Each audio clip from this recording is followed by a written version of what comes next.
Janet and I were married for 12 years. We have been lovers since we were 10 years old.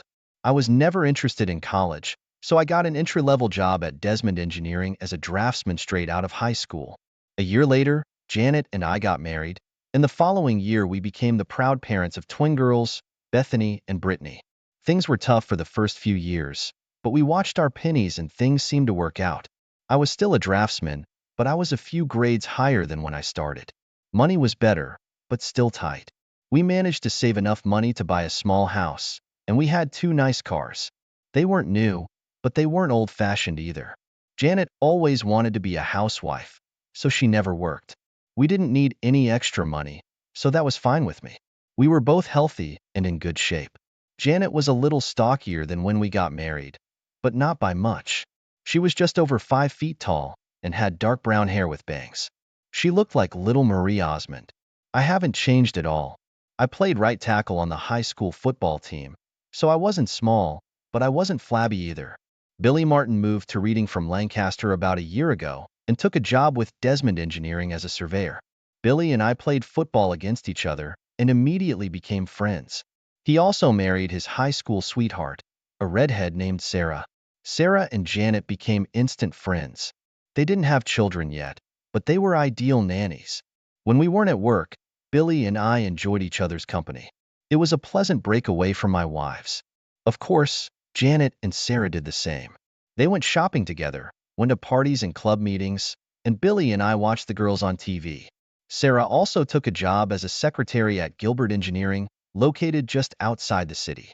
I started noticing some things about 6 months ago. Previously, the PDA meeting was held once a month, but now it is once a week. Sarah didn't have children, but she always went to see Janet. The frequency of Tupperware and Magic Chef parties seemed to increase every month, but they never bought anything. They joined a book club, but never seemed to find time to read. On weekends, they spent hours shopping, but bought very little. Janet's collection of fashionable lingerie seemed to be growing, but I never got to enjoy any of it. It started eating me. I never mentioned anything to Billy because he didn't seem to care. I didn't want to cause problems if something happened. About an hour after I put the girls to bed, Janet came home from some kind of basket party. She took a shower before Sarah picked her up and took another as soon as she got home. This seemed strange to me. While she was in the shower, I quickly checked the basket and found a set of black lace lingerie. Who would wear black lace lingerie to a basket party? I'm not in the habit of checking my wife's panties, but I did this tonight and found that the panties were wet and sticky. I put them in my pocket. Until tonight, I had never once rummaged through my wife's purse or wallet. The only thing I was really interested in was her cell phone. Apparently, she was pretty sure I wouldn't spy because she hadn't deleted a single call in the last week. The majority of calls were addressed to Sarah, but a large number of incoming and outgoing calls were addressed to KC, KH, and KW. Of course, I had no idea who they were, but I quickly realized that the C stood for cell, the H stood for home, and the W probably stood for work. I checked her address book, and Sarah also had 3 numbers listed: Sarah S, Sarah H, and Sarah W. I was amazed at how well organized my wife's phone was. I looked at Sarah's work number and noticed that it had an extension. I looked at KW's number, and it was the same number as Sarah but with a different extension. It wasn't hard to guess that Janet was calling and receiving calls from someone who worked with Sarah. It was also easy to guess that Sarah must have been the one who introduced Janet and the mysterious company, K. Gilbert. Engineering was now closed, so I took Janet's phone and called KW's number. Hello. You approach Ken Sanders' desk. I'm not at the table right now, but if you leave your name and phone number, I will contact you as soon as I can. I hung up immediately after the signal. It was too easy. John, are you going to bed? Janet simply poked her head around the doorway. I'm almost finished with this book. I'll get up as soon as I finish it if I don't fall asleep on the sofa. Of course, I had every intention of sleeping on the couch. It was a restless night. I kept trying to figure out what I did wrong or what I could have done differently. It was a terrible waste of time and mental effort. Every time I redirected my thoughts to what I should do, they kept coming back to what I should do. I kept looking at the clock, and it didn't move. All I knew for sure was that I was not going to take any blame for what happened or what was going to happen. I woke up to the sounds of my 2 little angels cooking breakfast. Janet encouraged them to take care of themselves rather than wait. It was a good idea, and it seemed to work. I was stretching and scratching myself when my wife entered the room. You better hurry up, John, or you'll be late for work. No problem. I'm not going to work today. Why? You never miss work. Too many personal problems? I yawned and trudged towards the bathroom. I needed a shower. Janet looked a little puzzled. When I returned, the girls had already left for school. I took a cup of coffee and sat down at the table opposite my wife. She looked at me reluctantly, as if expecting something, but not knowing what. Janet, tell me about your novel. I didn't want to beat around the bush, but I almost knew she wasn't going to just open up and bare her soul. Be serious, John. Is that why you're moping? Do you really think I'm cheating on you? Yes. Now tell me about your novel. We've been married 12 years, John. Why would you even think such a thing? Janet, I have work to do today, and I'm not going to sit here and play games with you. I'll ask you again. Tell me about your novel. My loving wife let out an exasperated sigh and leaned towards me. John, it's all in your head. There is no romance here. Well, I'd like to thank you for your honesty, but I can't right now, can I? She leaned back in her chair and sipped her coffee, as if she had taken control of the situation. Can you answer me a few simple questions? Yes, John, of course. What would you like to know? Why do you go to PDA meetings every week, even though the PDA secretary says they only have monthly meetings, and you haven't been to one in 6 months? I do not understand what you're saying. She was a little less sassy. You and Sarah go to non-existent PDA meetings every Tuesday. Why would you lie about something like that? Janet pondered the question for a while and then found the answer. I'm truly sorry, John. It's ladies' night at Rosie's Cantina on Tuesday, and Sarah and I are going for 2-for-1 margaritas. We didn't want you and Billy to think we were messing around, so you didn't tell us. It was a mistake, and I'm very sorry. From now on, we will inform you. Nice try, Janet. Of course you know that I will check this. I'm sure Sarah will support you. But what about the people from Rosie? John, you're getting more out of this. When you go to little Tupperware parties and things like that, why do you take a shower before you leave and another when you get home? She was in no hurry again. A lot of women smoke at these parties. When I come home, I want to get rid of the smell of my hair. It's not a big deal, John. Why do you wear fancy underwear to go to these parties? You never wear sexy things for me unless it's a special night. Every evening you spend with these housewives, you wear your best. Why? I don't have a good answer to this question. I just want to feel dressed up sometimes when I go out. Her lies began to irritate me. It's time to put an end to this. I was angry, and it was difficult to control. These are the panties you wore last night. I threw them on the table. When you came home, the squat was wet and covered in something sticky. I know what the hell sperm is, and I know it's not mine. Don't try to tell me you have a yeast infection, or I swear I will hit you. Janet was squirming in her chair at this moment. She tried not to look at me. There didn't seem to be a quick answer. Damn it, Janet. Why did you come home with cum-stained panties last night? I want an answer. Stop it, John. Just stop it. I can't stand it anymore. We've been married for 12 years. How can you treat me like this? The continuous stream of lies and constant denial finally got to me. With all the strength I could muster, I threw my half-filled coffee cup across the room, smashing the front of the microwave. This time, there was no doubt that I had Janet's attention. I had never seen that expression on her face before, because she had never seen me angry before. Leaning across the table, I looked directly at her and spoke louder than before. Who the hell is Ken Sanders? She got out of the chair and backed towards the sink, trying to get away from me. Last time. Who the hell is Ken Sanders? A friend. Just a friend. She was scared to death when those words came out of her mouth. Did you have sex with him? Yes. Yes, I had sex with him. Did you have sex with him last night? Yes. Yes, I did it. Stop it, John. Please stop this. I'm really sorry. I'm really sorry. Just stop, please. She stood at the sink and bawled like crazy. I took a cup out of the cupboard and poured myself some fresh coffee. As I started to sit down, Janet's cell phone rang. Her eyes darted from me to the phone and back to me. This is from Ken. I think we better answer. I pressed the speakerphone button and answered the call. Good morning, sugar. I just came to work and saw that last night you tried to call me on my work number. Did you forget something at home? Janet, or should I say Sugar, seemed distressed. There was a moment of silence. Janet, are you here? Is there something wrong? She looked at me with a petrified expression. I nodded back to her. Ken. She hesitated. Ken, my husband is here. He knows about us. He has his phone on speaker. He didn't hang up, but he didn't answer either. I felt obligated to let him off the hook. Ken, good buddy. I have some things I need to do this morning, but I promised to come see you this afternoon. Maybe you should put 911 on your speed dial. I ended the call and put the phone back in my pocket. Janet just stood at the sink in her robe, shaking. I have to go. I have one more question. What is the name of the guy Sarah is dating? John, no. Please don't make me. The second cup flew across the room and crashed into the tiled wall behind the sink. She jumped back and couldn't speak fast enough. Kelvin? Kelvin Bostic. I'll be back this afternoon. Remove all your belongings before this time. My mom will stay with the girls until we make other arrangements. Anything you can't fit in your car, I'll get it for you.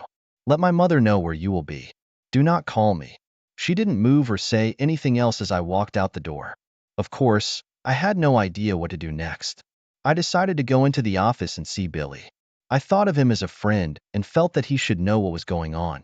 It was pretty easy to figure out that Sarah met Kelvin at work and became friends with him. Ken was probably Kelvin's friend who needed a date. I may have simplified this a bit, but I thought it was close enough. Billy was not in the office. He was on the spot setting some bets or something like that. I called him on his cell phone. Billy, I don't want to bother you, but I have bad news. Is someone injured? Not yet, but they will. What the hell are you talking about, John? Janet and Sarah got themselves a couple of boyfriends. On all those nights when they had to go to meetings and Tupperware parties, they actually got together. You are sure? I don't believe you, John. Sounds like some kind of nonsense to me. Ask Sarah about a guy named Calvin Bostic. He works with her in Gilbert. I think she introduced Janet to another guy from there. Damn. Are you sure? Damn it, John. I know Calvin Bostic. We were in the same graduating class. What about a guy named Ken Sanders?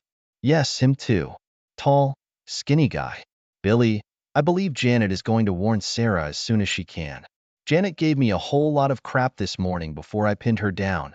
I'm sure you'll get the same from Sarah. Billy hung up and I went to HR to ask for a short leave. I didn't feel like working right now. It only took 10 minutes to transfer all the work I was doing to another draftsman. Around the same time, Janet's cell phone rang. Caller ID showed it was Sarah. Janet, what the hell is going on? Billy just called me. He arrives at the office. I think someone said something to him. I didn't answer her. Janet, are you here? Now is not the best time to play. Hi, Sarah. This is John. I had to borrow Janet's cell phone this morning. Mine was dead. Janet, what are you talking about, Sarah? What exactly did someone say to Billy? I couldn't help it. At that moment, I felt angry and disgusted. I'm so sorry, John. I thought I was calling Janet. I'll try to take her home. I don't think you should bother her right now. She is very busy packing all her things. She doesn't have time to chat. What do you mean pack her things? She's going back to live with her parents for a while. The pause on the other end of the line was funny. I smiled as I imagined all the scenarios running through Sarah's head. I think it would be more important for you to tell Calvin that Billy is on his way. He could probably use a head start. Oh God, no. This can't be true. No. She hung up. This woman's nerves. We only had one credit card, so canceling it was no problem. We also had an ATM or a debit card. It took me 5 minutes to change the PIN number. I had no idea what to do with the checking account, so I just ignored it for now. In any case, I needed it to pay utilities and other bills. I just hoped Janet didn't take any receipts with her.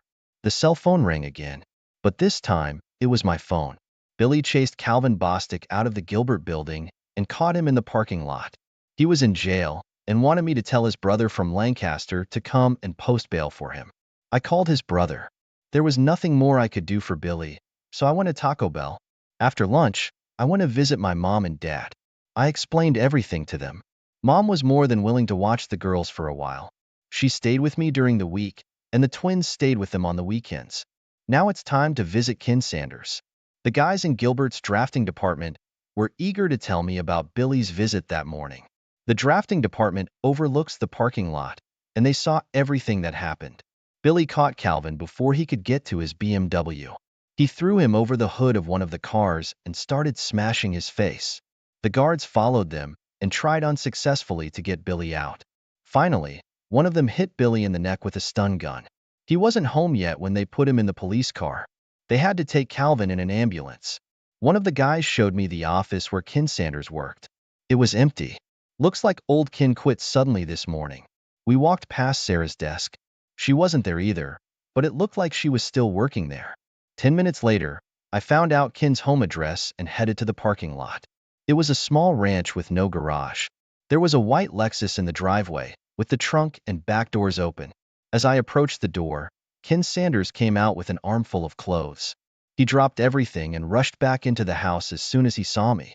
I tripped over the things he dropped and managed to see him exit out the back as I entered. I had to laugh at his reaction. Damn, I wasn't like Billy. I was a good guy. It looked like the kind of place that would be rented fully furnished. That's why he didn't have a truck. In another 10 minutes, he would have finished and left town. I was looking forward to talking to Ken, but I didn't want to chase him. I looked around the room for anything interesting and got a few pleasant surprises. The first thing I picked up was his cell phone. It lay on the table in the living room next to a folder containing his passport and some personal documents. There was a cute little laptop computer on the dining table. I couldn't find anything else, so I packed up the few goodies I had and left. I didn't want to do anything that could be considered criminal, so I resisted the urge to crash his car. This was beautiful. I think it was a crime to take things out of the house, but damn, he left the door open and anyone could have taken them. Unable to fully control myself, I let the air out of just one of his tires. He'd have to empty the truck to get to the spare tire, and I'm sure he'd do it with one eye on the street looking for me. I'll pick it up later. He received the message. I went into the prison to see Billy. His brother was there, and they were busy with legal matters, so I just waved and smiled at him. He seemed to have everything under control. Mom was already at home, and dinner had begun. We talked for a bit, and then I took the things I bought from Ken into the office, where I kept my computer and everything. Before I could take a closer look, Beth and Britt returned from school. I decided it would be best to tell them what was going on before they asked. I didn't have a chance. Hi, Dad. What is Grandma doing here? Where's Mom? Bethany beat me to it. Your mother and I decided to take a little break from each other. She will live with her parents for a while. Brittany started to smile, and Beth rolled her eyes and groaned. I win. Ha, ha, I'm winning. I told you. Britt was gloating about something, and her sister was frowning. What's happening? What's so funny? Brittany volunteered to explain. Beth and I had an argument. I said your mom cheated on you, and she said that would never happen. Looks like I won. I never said anything about your mother cheating. We are not stupid, Dad, and don't treat us like children. We know what's going on. I just didn't want to admit it. Britt is right. Mom is cheating on you. How did you know this? I just found out. You're a little slow, Dad, and too trusting. Britt put her hand on my shoulder. It was strange. A 12-year-old girl trying to console her father. One Saturday when Mom and Sarah said they were going shopping at King of Prussia, Mom wouldn't let Britt and I go with her. She said it was an adult shopping day, and she would compensate us for it later. When we got to school on Monday, 2 kids said they saw her with a guy in Nobles Grove. We called them liars, but one of the girls had a photo on her cell phone. It seemed pretty trivial. I thought there must be an explanation, but Britt said she was cheating. Why didn't you tell me anything? They both just shrugged. A couple of weeks later, Tracy Mercer's parents saw Sarah, Mom, and 2 guys at TGI Fridays in Allentown. They told Tracy about it when they got home. I sat dumbfounded. Thank God Grandma invited us to dinner. We didn't discuss the issue during dinner, and I apologized before the dessert arrived. Luckily, the twins decided to leave the topic for the rest of the night. I felt relieved. I had just started looking through Ken's laptop when his cell phone rang. It was a text message. DK, Stray 4, Snafu. LYJ. Dear Ken, sorry for the trouble. Love, Janet. I'm not the world's best texter. In fact, I'm pretty bad.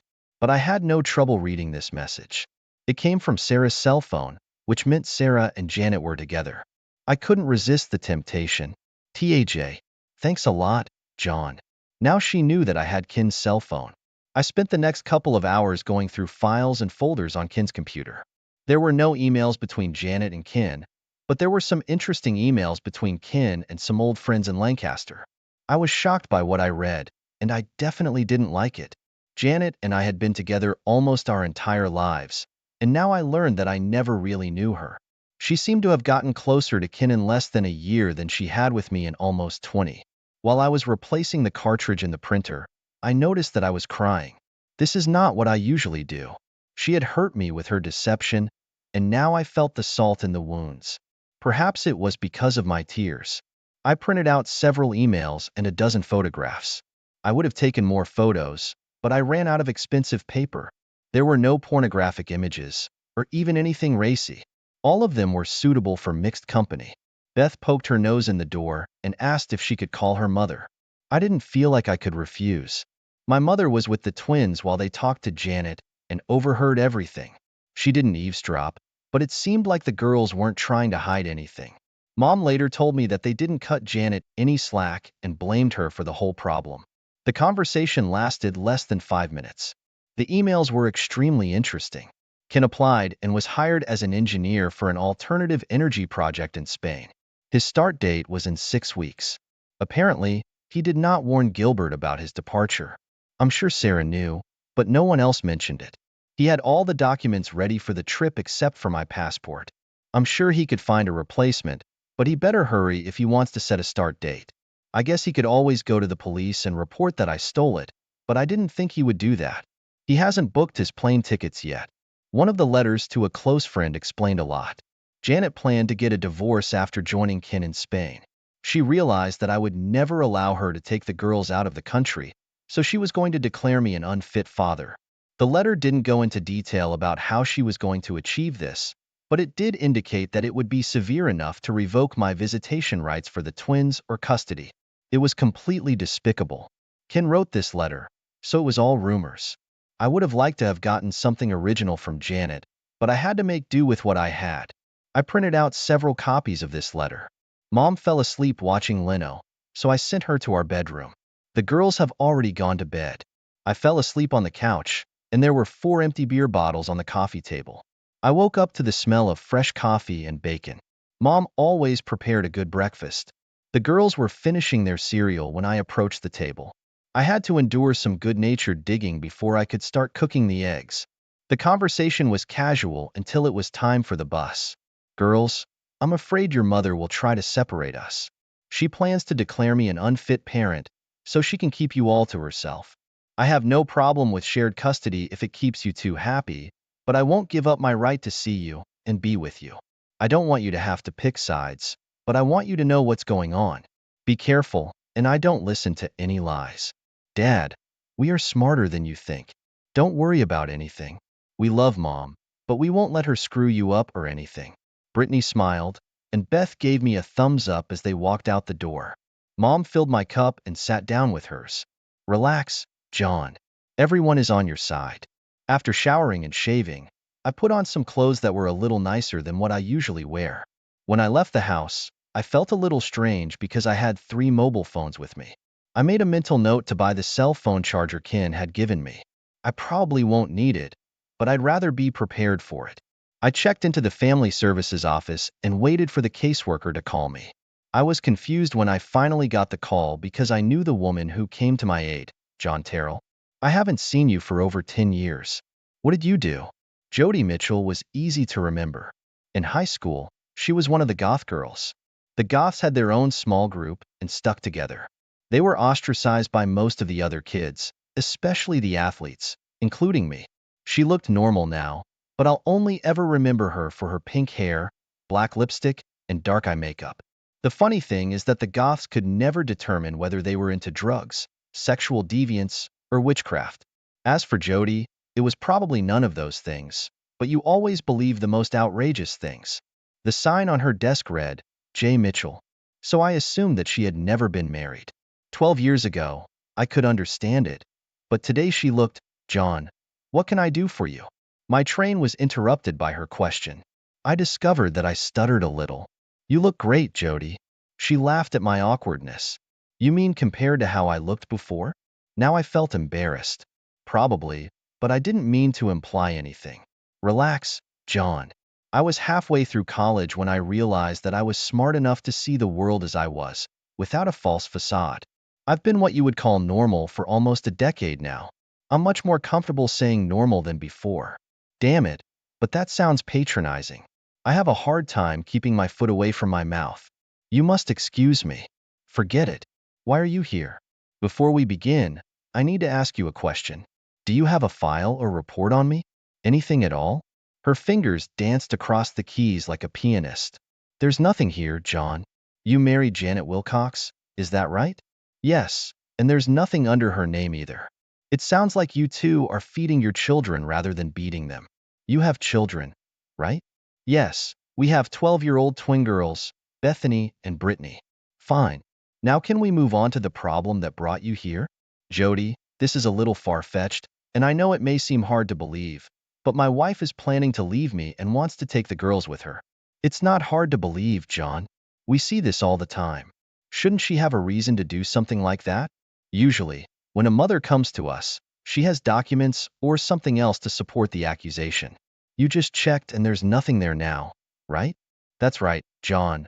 But how do I know that you're not setting me up because you did something and she hasn't had a chance to report it yet? She may be obtaining medical information or police reports before coming to our office. Just because we don't show anything on our computer doesn't mean you didn't do anything. You say I can't win. No, I'm not saying that. Why do you think she's going to do something like that? I had no intention of showing anyone the email Ken sent, but now I felt I had no choice. I had to ask myself why I made copies if I wasn't going to give them to anyone. I handed one across Jody's desk. Where did you take it? I took it from a computer that I got illegally. I know it can't be used for any legal reason, but it's kind of proof of what's going on. The word conspiracy comes to mind, but I don't know the legal definition of that.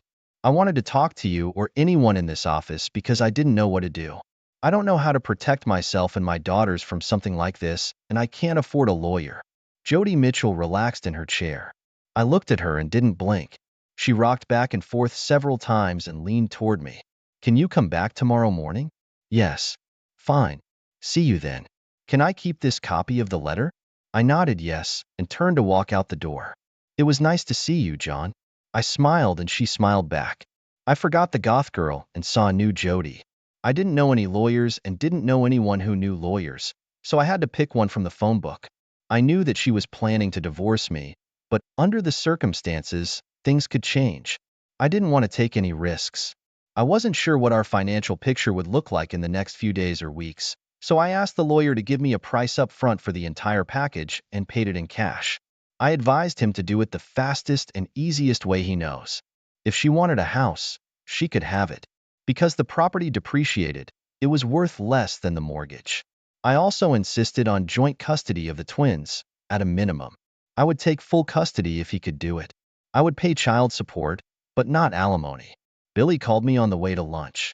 He needed housing, and I, of course, offered to shelter him. We met at Taco Bell for a gourmet lunch. When I approached, a stupid smile appeared on his face. I know you can't be that happy. What's happened? A friend of mine who works at Community General Hospital told me a little information about Calvin. Sarah went there to visit him. While she was there, Calvin's wife came in with their 2 children. Sarah had no idea what she was playing.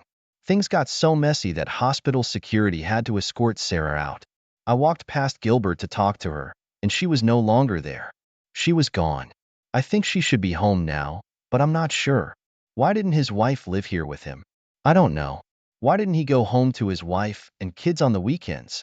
I don't know that either. Honestly, I don't care. Billy took a week off from work to sort out his affairs. I didn't know where he would sleep since my mother also lived at home, but we decided that we would figure something out. He was going to go to his house to try and pick up some clothes and his personal belongings in case Sarah wasn't there. He decided he didn't want to talk to her anymore. I was on my way to see my insurance agent, but I didn't make it because my cell phone rang again. John, this is Cameron Wilcox. Can you come over for a while so we can try to figure things out? Janet is in complete despair, and her mother is not helping. Who will be there? The three of us and Janet's sister, Carla. I'm not sure what you're hoping to achieve, but I'll be there in about 20 minutes. It was a dark group. I took a folder of goodies with me and gave up coffee. Who wants to start? John. Janet seems to think you're overreacting. She claims that you were furious and made her say things that weren't true to calm you down. She claims she didn't do anything wrong, and you have no right to kick her out. I had the distinct impression that my dear wife was telling a very embellished version of what happened to her parents. I can understand why she didn't want to admit to them that she had cheated on her, but she resented the fact that she shifted the blame onto me. What do you want me to do, Cameron? Prove she's a liar or admit I made a mistake? I'd just like to see a few facts so we can better understand the situation. What did she tell you about her friend? She claims she didn't have a boyfriend. She just had a few drinks with friends Sarah worked with, and that you misinterpreted it. Cameron, she's had over 80 phone conversations with this random friend in the last month. How many times has she called you and her mother in the last month? They both looked at Janet. She looked at her feet, not at them. Is this like a random friend she meets for drinks every now and then? No one was talking when I pulled out Ken's cell phone. Carla, can you read text messages? This letter was sent to a random friend of hers, right after I kicked her out. Why don't you read it to everyone? Dear Ken, sorry for the trouble. Love, Janet. Carla returned my phone. Does this sound like a casual friend? Janet covered her face with her hands. Cameron shook his head slowly. A couple of weeks ago, Janet and her friend Sarah told everyone they were going shopping at the King of Prussia Mall. The twins begged to go with them, but their mother said no. Here are some photos taken during this trip. I handed Cameron 6 photographs. He looked at them and handed them to Martha and Carla. This is not like the King of Prussia. It's like Nebelgrove. Damn it, Janet. What's going on? Until this moment, Martha had been silent. Janet, in every photo you are holding onto that person's hand for dear life. It's not something you do with friends. It looks like the guy in these photos, Ken, is much more than just a friend, I guess. Are you trying to pull me here? The tears flowed slowly and quietly. This was not what she had hoped for. She didn't expect these photos. Here are a few more of the same. I think 2 of them are from Olive Garden, and one looks like Red Lobster. I have a few more. Luckily, my loving wife is wearing all of them. I think we've seen enough, John. I'm sorry we had to call you here for this. Cameron seemed upset at how he had been tricked. When I stood up, Janet was leaving the room, sobbing like a child. We never got to discuss the stains on her underwear. I think at that time there was no need for this. Cameron walked me to the door. John, I'm sorry we can't undo what's been done, but I guarantee you it won't be ignored. He shook my hand as I left. When I got home, Mom and Billy had already set up a fold-out bed in the living room. It wasn't really a hallway, just a small extra room where I kept my computer. Billy had a pile of extra clothes in the corner that he had taken from home. Sarah wasn't home when he came in. The most interesting thing that was waiting for me when I returned home was the mail. In fact, he was waiting not for me, but for Janet. A beautiful official envelope from the passport department. I knew I shouldn't open it, but I couldn't help myself. It was, of course, a passport, but more precisely a family passport. The photo was of Janet and 2 girls.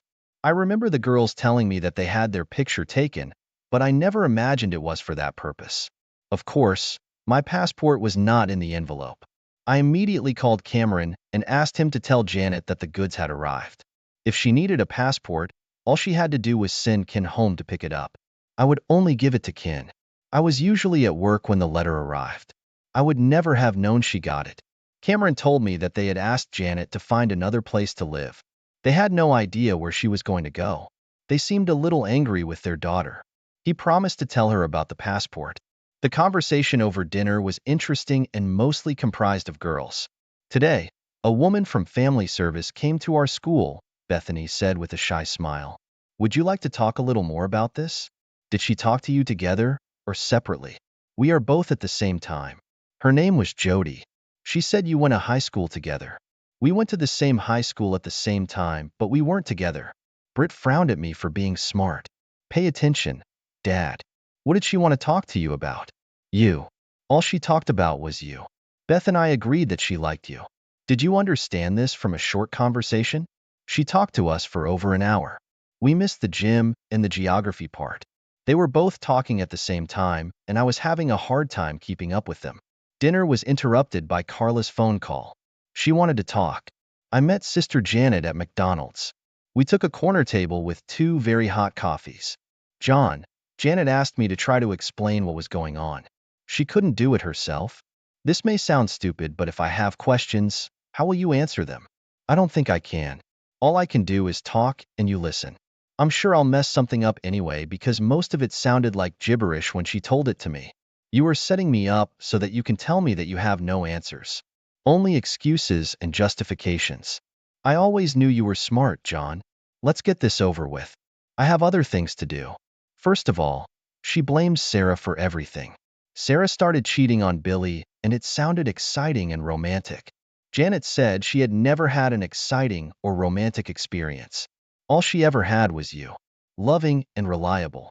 When Ken Sanders started in Gilbert, Sarah convinced Janet to join them for a drink and a bite to eat. While they were together, Sarah and Calvin often disappeared for a little lovemaking and left Janet and Ken alone. Eventually, they started messing around too, and soon, it was a full-blown affair. Once it started, she couldn't or wouldn't stop it. Ken impressed her with his stories of what he was doing and what he was going to do. She wanted to go with and share it all. When he asked her to go to Spain, she jumped at it. The big problem was not leaving you, but leaving the girls. She knew you would never let her take them abroad. So she was going to figure out a way to make you look bad, father. Now she knows it was a mistake. After talking with the girls, she realized that they are closer to you than to her. She decided that she would not try to have twins if you agreed to a divorce without any condition. That's all? Almost so? Yes? Fine. Tell her to go and apply. I will not dispute this if everything is as you described. Oh, John. One more thing. Janet would like to get her passport. Do you have it with you? Now, everything started to become clearer. I had no idea how she planned to do this, but I suspected that she had not given up hope of taking the girls with her. They kicked and scratched all the way unless she had something up her sleeve. The family passport played a decisive role in the deal. Carla, my coffee is cold. I'm going to go home and take a hot shower. Do not call me more. John, what the hell is wrong? How did I make you angry? You know damn well what you did. Do you two really think I'm that stupid? Go back to your whore sister and tell her there is no way she can have my daughters. Since you decided to do it, help her. I'll have to ask you to never talk to my girls again. Carla was talking on her cell phone as I left Mickey D's. I can only guess who she called. I arrived at the family services office before it opened. You couldn't stay away from me, could you? Jody walked into the office with a big smile on her face and a Starbucks cup in her hand. She motioned for me to sit down and apologize for not having more coffee. I think you know that I talked to your daughters yesterday? I nodded and smiled. For some reason, I was a little tongue-tied, out of my element. I remembered that the same thing happened the last time I talked to her. Because I was with Janet my whole life, I never had the opportunity to develop any social skills with other women. Looks like I've paid for it now. Is something wrong, John? Apart from that, no, I wasn't trying to be smart. I just couldn't formulate the words. I'm so sorry, Jody. I think I'd better leave. I'm not aware of all this morning. I'll call you later. Before you go, I would like you to know that I am getting a restraining order against your wife. I can't stop her from seeing or being with the girls, but I can stop her from taking them out of state or denying you access to them. It will be delivered to her before noon. This brought a big smile to my face, but I left the office anyway. I headed to the nearest Starbucks. This coffee definitely smelled good.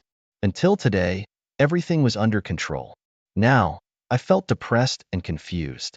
I drove around for a bit and then headed home. Billy told me that Sarah had moved back to her parents' house near Ephrata, so he was only returning to his place until he could sell or rent it out. He spent the morning at the bank, the insurance company, and the law office. He wanted to try to get some money from Gilbert, but they didn't have a company policy against fraternization. His lawyer said it will be an uphill battle. He walked past the hospital and learned that Calvin was being discharged. His wife was filling out paperwork for her discharge when she saw Billy. Before he could leave, she cornered him and carefully explained that she was trying to get Calvin to drop the charges against him. He was very surprised when she thanked him for his help. Apparently, she had been trying to fix the situation with Calvin for several years without success. After Billy left, I just sat on the porch and drank beer. Mom brought me a meatloaf sandwich and sat with me for a while. She didn't say anything, but she drank the beer. She said that Dad would come for dinner and stay the night. When Jody Mitchell pulled up, Mom came into the house. Jody sat next to me but refused the cold beer I offered. We sat there for a few seconds before she spoke. I served Janet's papers about an hour ago. She was a very angry woman. By the way, she was staying with her sister. I finished the long neck that I was holding in my hand. I think it's good, but why do I feel so bad? In such cases, there is nothing good, John, just less bad. I pulled out another beer, paused, and put it back in the refrigerator. Could you come in and explain all this to the girls? I get along well with them, but no matter how carefully I express myself, it will sound like I'm blaming their mother. I'm afraid if I do this, I will somehow push them away. I do not want to do this. How about 7 tonight? I nodded as she stood up and walked to her car. She stopped halfway and looked back. This was a good sign, and I smiled. She smiled back. Jody came over that evening and spent a long time with Beth and Britt. Billy and I were busy searching his house and clearing out anything that belonged to Sarah or reminded him of Sarah. Jody started coming to our house several times a week. Pretty soon, she was spending as much time with my mom as she was with the girls. I noticed that she was ignoring me. This suited me, but I was curious. One evening, after the girls had gone to bed, she sat next to me. I felt like I had to talk to her. I didn't have the chance. She spoke first. Danny, do you have any wine? Something like that. My speaking skills still needed work.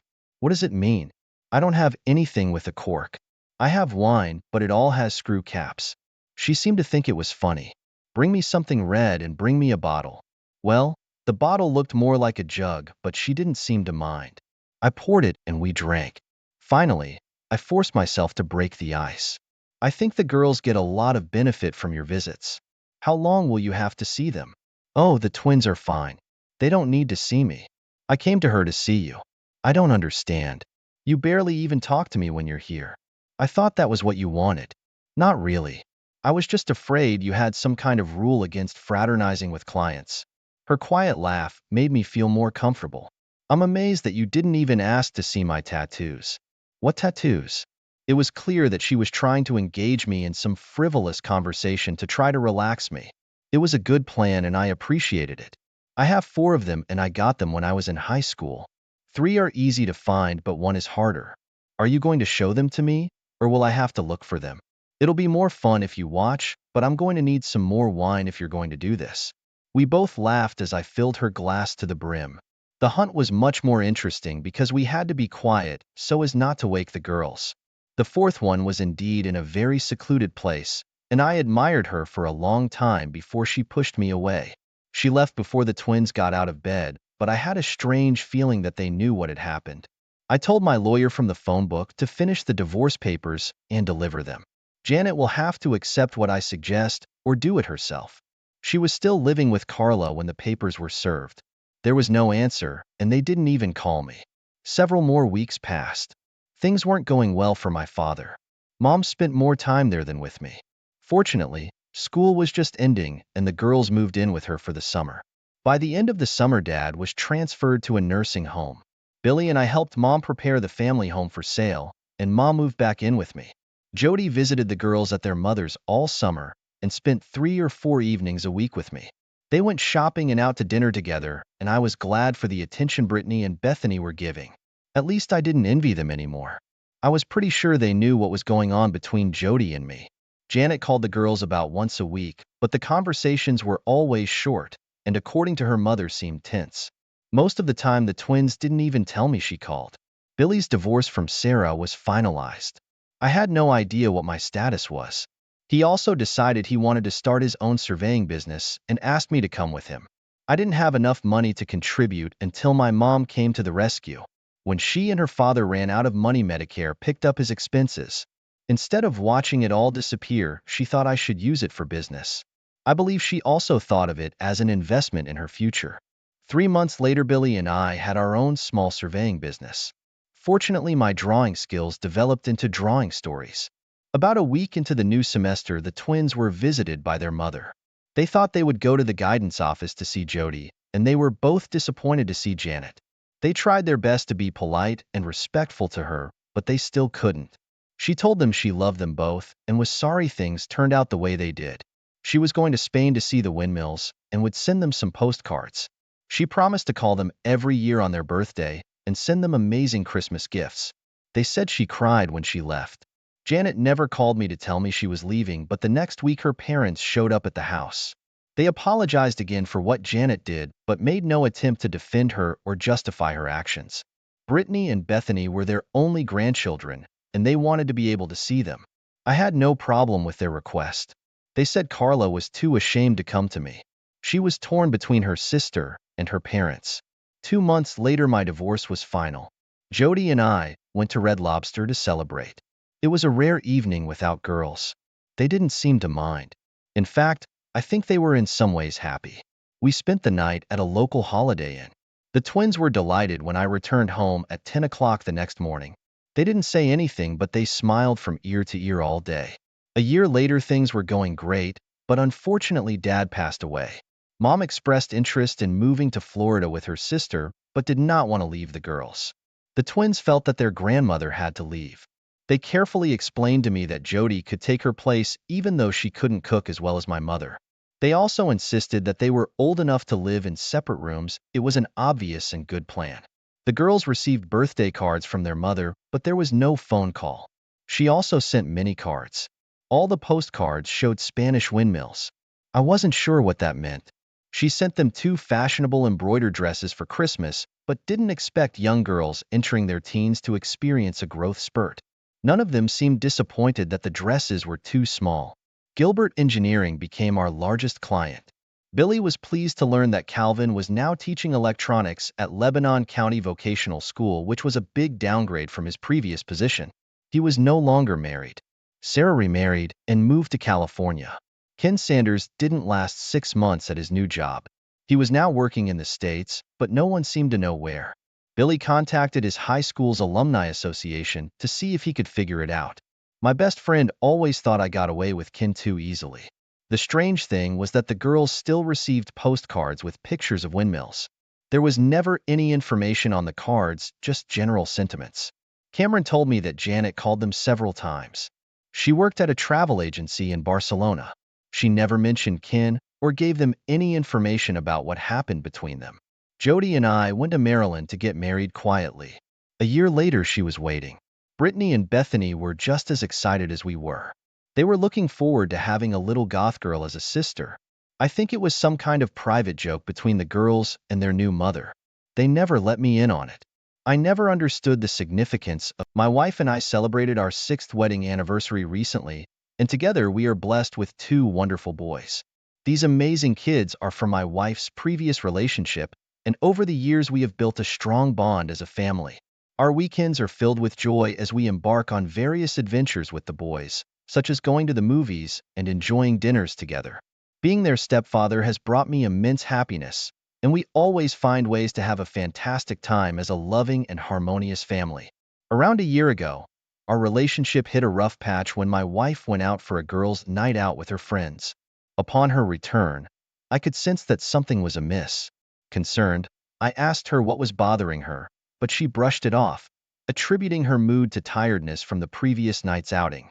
Despite my intuition suggesting otherwise, I respected her space and chose not to press further at that moment. Accepting her explanation about being tired, I decided not to pursue the matter further.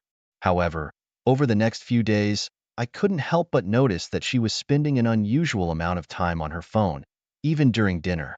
Concerned, I gently inquired why she was texting so frequently. She revealed that she was actively engaged in a group chat with her girlfriends, discussing the recent girls' night out they had and planning another one. Though her response seemed innocent enough, I couldn't shake off the feeling that something more might be going on. At the time, I didn't pay much attention to her frequent texting with her girlfriends, as it wasn't an unusual behavior. In hindsight, I now understand that she might have been coordinating something with them that she preferred to keep private from me. Given her demanding job as a consultant for a large firm, I didn't mind her occasional nights out with friends as a means to de-stress and unwind. It seemed like a natural way for her to relax, and I trusted her judgment in maintaining a healthy work-life balance.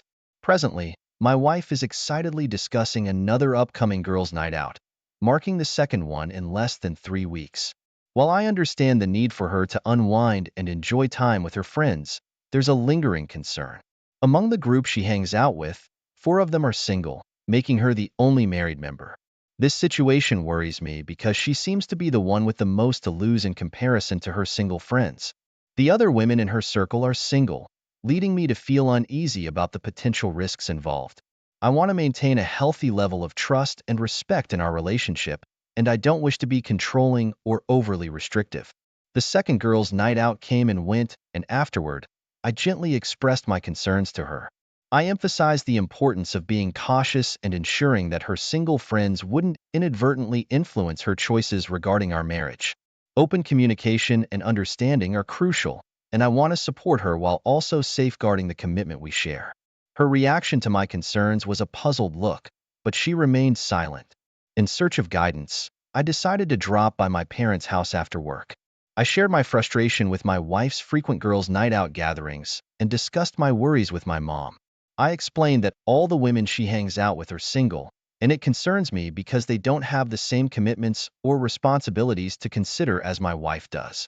My mom listened to my concerns and responded by saying, "I don't see anything wrong with the girls' night out in general, but I do understand your worry about her being the only married woman among a group of single friends." My dad added his perspective, saying, "If I were in your shoes, I would assert myself and let her know that this should be limited." Both of my parents highlighted the importance of addressing the situation openly and honestly with my wife while respecting her need for social outings. They advised me to communicate my feelings and boundaries effectively to ensure we find a solution that works for both of us. He further emphasized that her continuous partying without you is a significant issue of concern. Then my mom intervened once more, explaining that she had only participated in 3 girls' night out events in the entire 40 years of their marriage. She emphasized that all her girlfriends were married too, and they always made sure to be back home by 11 p.m. After contemplating their words on my way back home, I came to the conclusion that they were right. It was crucial to address this matter promptly before it escalated. Upon reaching home, I discussed the issue with my wife, but she became upset, accusing me of being controlling and lacking trust in her. I attempted to clarify that my intentions were not about controlling her. Rather, my concern was rooted in love and wanting her safety. Despite my efforts to explain, she refused to listen and went to bed upset. The following day, she left for her girls' night out without even returning home after work. To my surprise, this was already the third such event, and I hadn't even been aware of it. My wife arrived home well past 2 in the morning, but I didn't confront her right away. Instead, I waited silently, pretending to be asleep when she entered the bedroom. As I lay there, I realized that I needed to understand what was driving her to prioritize her outings with friends over spending time with her family. I resolved to have a sincere conversation with her to address the situation and find out why she was inclined to leave her family and go party with her girlfriends before heading to work. The following day, I reached out to a friend of mine and inquired if he still had the contact details of the private investigator he had hired for his company previously. To provide some context, my friend had enlisted the services of the investigator when one of his employees attempted to claim workman's compensation for an on-the-job accident. After the accident, the employee started complaining that he couldn't come to work, prompting my friend to take quick action and hire a private investigator. As it turned out, the employee's injury claims were completely false. The investigator discovered that he had been playing golf and participating in a flag football league during the supposed recovery period. Naturally, with this evidence, the employee had no choice but to withdraw his workman's claim. After receiving the contact number of the private investigator my friend had previously hired, he asked if everything was all right. In response, I expressed my uncertainty and shared my suspicions about my wife's recent behavior. I mentioned that she had been frequently attending these girls' night out parties, and I had concerns that she might be engaged in activities she shouldn't be. My friend inquired about the reasons behind my suspicion of my wife's fidelity. I proceeded to explain that my concerns arose from 3 recent incidents when she went out and returned home after midnight, smelling of alcohol. Moreover, when I confronted her about it, she reacted with anger and defensiveness, which added to my worries. In response, my friend remarked, "Well, it seems like you have valid reasons for concern." Following that conversation, I took action and called the private investigator, arranging a meeting with him after work. During the meeting, the investigator asked me about my requirements, and I requested that he keep an eye on my wife during her girls' night out events to find out what she was up to. Upon meeting the private investigator, he informed me of his hourly fee, which was $100. Without any concern for the cost, I was determined to discover the truth about my wife's activities. I provided the investigator with a photograph of my wife, along with details about her car, workplace, and work hours. He assured me that he would commence the surveillance the following day. During those 3 days, I anxiously waited for the private investigator's call, eager to find out what my wife was up to. Finally, he contacted me and arranged a meeting after my work hours. When we met, he presented me with some footage to reveal what he had discovered. The footage showed my wife leaving her workplace wearing different clothes than what she had worn when she left for work that day. It became evident that she had changed her attire while at work. The private investigator tracked my wife's movements and found her heading to a bar. Upon entering, he observed her joining a group of women who turned out to be her girlfriends. They spent around 2 hours at the bar before leaving together. The investigator continued to follow them to a nearby house, approximately 15 minutes away from the bar. At the house, he noticed a man answering the door, and my wife and her friends went inside with him. Clad in black attire, the private investigator explained that it aids him in conducting discreet nighttime surveillance. He approached a window from a slight distance and peered inside, witnessing a scene that confirmed my fears. Inside, he observed the girls dancing closely with a few guys, and unfortunately, my wife was among them. She was in a corner with a man who was behaving inappropriately, squeezing her bikes, while they engaged in a passionate kiss. Upon witnessing the distressing evidence, the private investigator looked at me and stated, "I believe you now have sufficient evidence to take the necessary actions."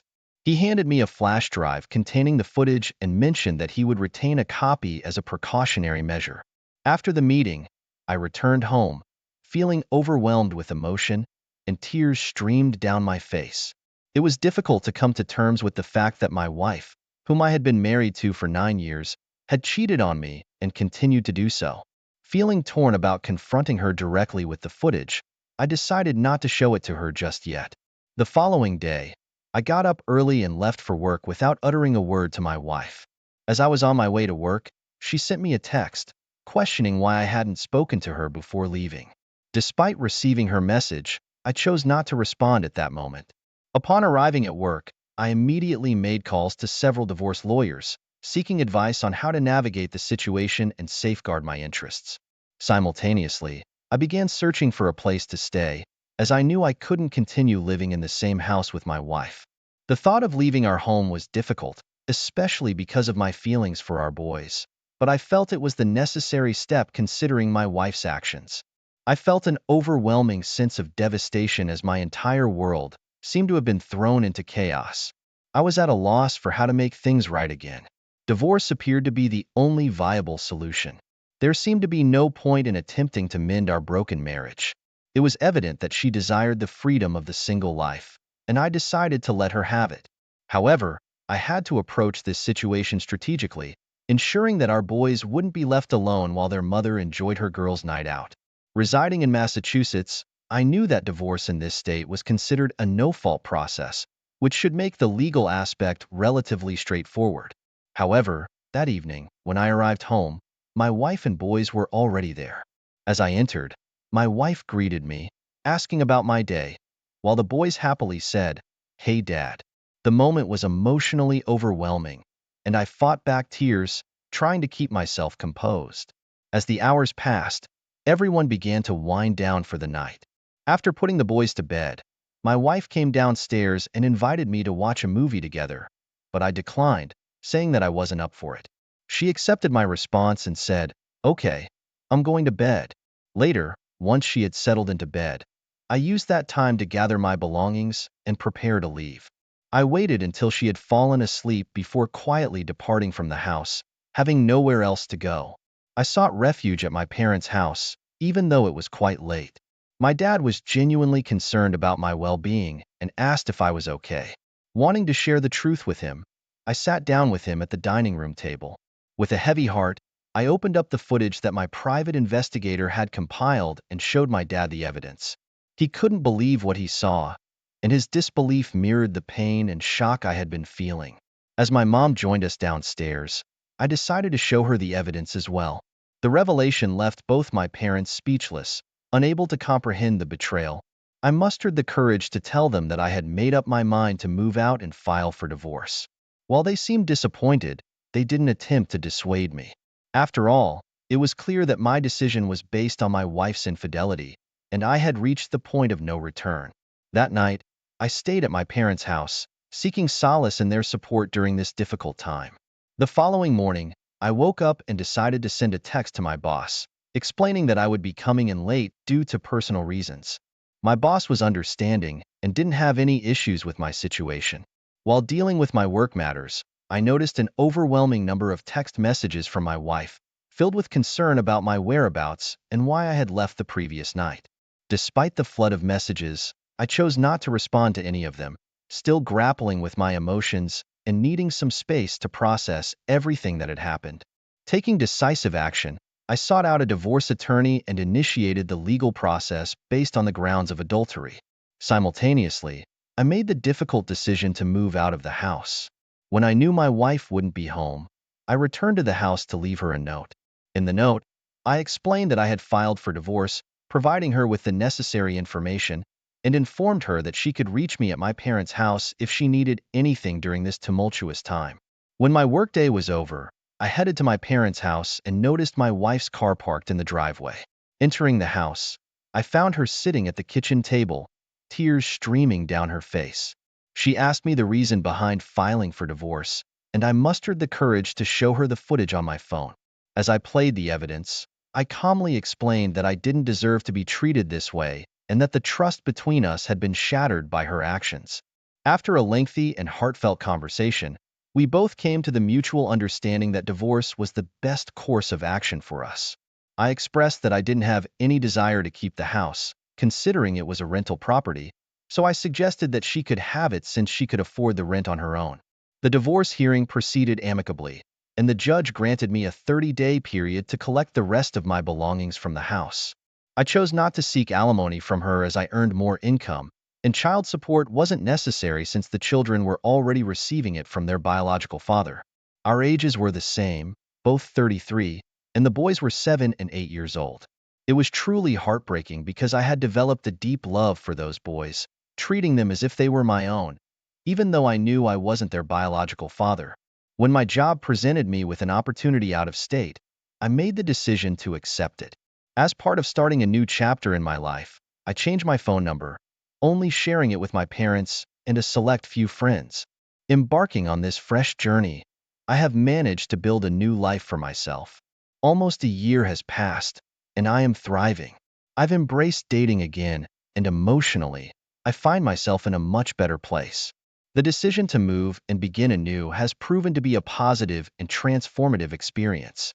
My friends have informed me that my ex-wife has been inquiring about me and even attempted to reach out through social media, but I have no interest in reconnecting with her or revisiting the past. I am content with the choice I made to move forward with my life, and I encourage anyone facing a similar situation to do the same. While I still have moments of difficulty, I am learning to cope with it one day at a time. Embracing each day as it comes has been my way of handling the struggles that arise from time to time. Thank you for listening to the story to the end, and if you like it, please support us with a like as well as subscribe to our channel. Write in the comments what you